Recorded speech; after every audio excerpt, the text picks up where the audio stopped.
Hello viewers, welcome to Ooty Cooking Channel. இன்னைக்கு ரொம்பவே சூப்பரான சட்னி ரெசிபி தான் பார்க்க போறோம். காலையில பிரேக்ஃபாஸ்ட்க்கு இட்லி, தோசை, ஊத்தாப்பம் இது எல்லாத்துக்குமே ஒரு சூப்பரான சைட் டிஷ்ஷா இருக்கும். ஒரு ஹோட்டல் ஸ்டைல்ல தேங்காய் சட்னியும் வெங்காய சட்னியும் நம்ம வீட்லயே எப்படி செய்யறதுன்னு பார்க்கலாம் வாங்க. முதல்ல தேங்காய் சட்னி ரெடி பண்ணிடலாம். தேங்காய் சட்னி செய்யறதுக்கு 1 கப் அளவுக்கு தேங்காய் துருவல் எடுத்து வச்சிருக்கேன். தேங்காய் சட்னி நம்ம ஹோட்டல்ல சாப்பிட்ற மாதிரி நல்லா வெள்ளை கலர்ல இருக்கணும்னா நம்ம தேங்காய் திருவும் போது ரொம்ப ஆழமா திருவி எடுத்துட்டோம்னா உள்ள இருக்க அந்த ப்ரௌன் கலரும் சேர்த்து வந்துடும். அப்ப தேங்காய் சட்னியோட நிறம் மாறிடும். லைட்டா மேலாப்ல திருவி எடுத்துக்கோங்க. அப்பதான் தேங்காய் சட்னி நல்லா வெள்ளை கலரா இருக்கும். அதே மாதிரி ஃப்ரெஷ்ஷா உடைச்ச தேங்காய் யூஸ் பண்ணுங்க. தேங்காயை ஃப்ரிட்ஜில் வச்சு யூஸ் பண்ணீங்கன்னா தேங்காய் சட்னி நல்லா டேஸ்டா இருக்காது. நீங்க எப்ப சட்னி செய்றீங்களோ அப்ப ஃப்ரெஷ்ஷா தேங்காய் உடைச்சு அதுல சட்னி செஞ்சு பாருங்க, ரொம்ப நல்லா டேஸ்டா இருக்கும். மிக்ஸி ஜார்ல அரை மூடி அளவுக்கு தேங்காய் துருவல் சேர்த்திருக்கேன். இது கூடவே 3 டேபிள் ஸ்பூன் அளவுக்கு பொட்டுக்கடலை சேர்த்துக்கலாம். பொட்டுக்கடலை அதிகமா சேர்க்கக்கூடாது. 2ல இருந்து 3 டேபிள் ஸ்பூன் அளவுக்கு மட்டும் சேர்த்துக்கோங்க. இது கூடவே 2 பச்சை மிளகாய் சேர்த்திருக்கேன். பச்சை மிளகாய் அதிகமா சேர்த்துனீங்கன்னா தேங்காய் சட்னியோட நிறம் மாறிடும். லைட்டா அந்த காரம் தெரிகிற மாதிரி இருக்கணும். அதுக்கு அளவா 2 பச்சை மிளகாய் சேர்த்துக்கோங்க. கூடவே ஒரு சின்ன துண்டு இஞ்சி சேர்த்திருக்கேன். சட்னிக்கு தேவையான அளவு உப்பு சேர்த்துக்கலாம். கூடவே ஒரு சின்ன துண்டு புளி சேர்த்திருக்கேன். புளி அதிகமா சேர்க்கக்கூடாது, ரொம்ப கம்மியா சேர்த்துக்கோங்க.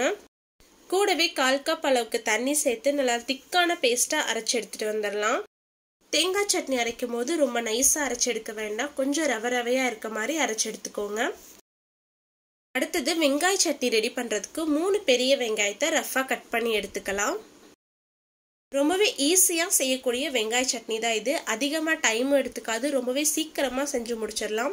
டேஸ்டும் ரொம்பவே நல்லா இருக்கும். கண்டிப்பா ட்ரை பண்ணி பாருங்க. நம்ம ரஃபா கட் பண்ணி எடுத்து வச்சிருந்த வெங்காயத்தை ஒரு மிக்ஸி ஜார்ல சேர்த்திருக்கேன். இது கூடவே 5 காஷ்மீரி மிளகாய் சேர்த்திருக்கேன்.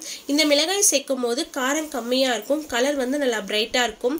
நீங்க நார்மலான மிளகாய் வேணாலும் சேர்க்கலாம். நார்மலான மிளகாய் சேர்க்கும் போது உள்ள இருக்க விதையை எடுத்துட்டு சேர்த்தீங்கன்னா காரம் கம்மியா இருக்கும், கலர் நல்லா பிரைட்டா இருக்கும். இது கூடவே ஒரு சின்ன துண்டு அளவுக்கு புளி சேர்த்திருக்கேன். கூடவே ஒரு சின்ன துண்டு வெல்லம் சேர்த்துக்கலாம். வெல்லம் அதிகமா சேர்த்தீங்கன்னா சட்னி இனிப்பா இருக்கும். உங்களுக்கு இனிப்பு சுவை பிடிக்கும் அப்படின்னா நீங்க அதிகமா சேர்த்துக்கலாம். நான் ஒரு சின்ன துண்டு சேர்த்திருக்கேன். கூடவே சட்னிக்கு தேவையான அளவு உப்பு சேர்த்துக்கலாம். கூடவே 1/4 கப் அளவுக்கு தேங்காய் துருவல் சேர்த்திருக்கேன். கண்டிப்பா தேங்காய் துருவல் சேர்க்கணும். ஏன்னா நம்ம வெங்காயத்தை வதக்காம பச்சையா சேர்த்து அரைக்கிறதுனால அந்த வெங்காயத்தோட காரம் அதிகமா இருக்கும். நம்ம தேங்காய் துருவல் சேர்க்கும் போது அந்த காரத்தை பேலன்ஸ் பண்ணும். உங்களுக்கு தேவைப்பட்டா கொஞ்சமா தண்ணி சேர்த்து நல்லா திக்கான பேஸ்ட் அரைச்சு எடுத்துக்கலாம். ரொம்பவே சூப்பரான வெங்காய சட்னியும் தேங்காய் சட்னியும் ரெடி ஆயிடுச்சு. நம்ம ஹோட்டல்ல சாப்பிட்ற அதே டேஸ்ட்ல ரொம்பவே சூப்பரா இருக்கும். இப்போ இந்த சட்னிக்கு தாளிப்பு கொடுத்துடலாம். நான் தனித்தனியா தான் தாளிச்சு சேர்க்க போறேன். நீங்க வேணா ஒன்னாவும் தாளிச்சு சேர்த்துக்கலாம்.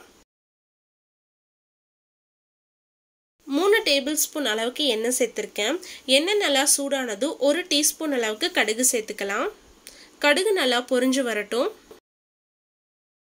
கடுகு நல்லா பொரிஞ்சு வந்ததுக்கு அப்புறம் 1/2 டீஸ்பூன் அளவுக்கு உளுத்தம் பருப்பு சேர்த்திருக்கேன்.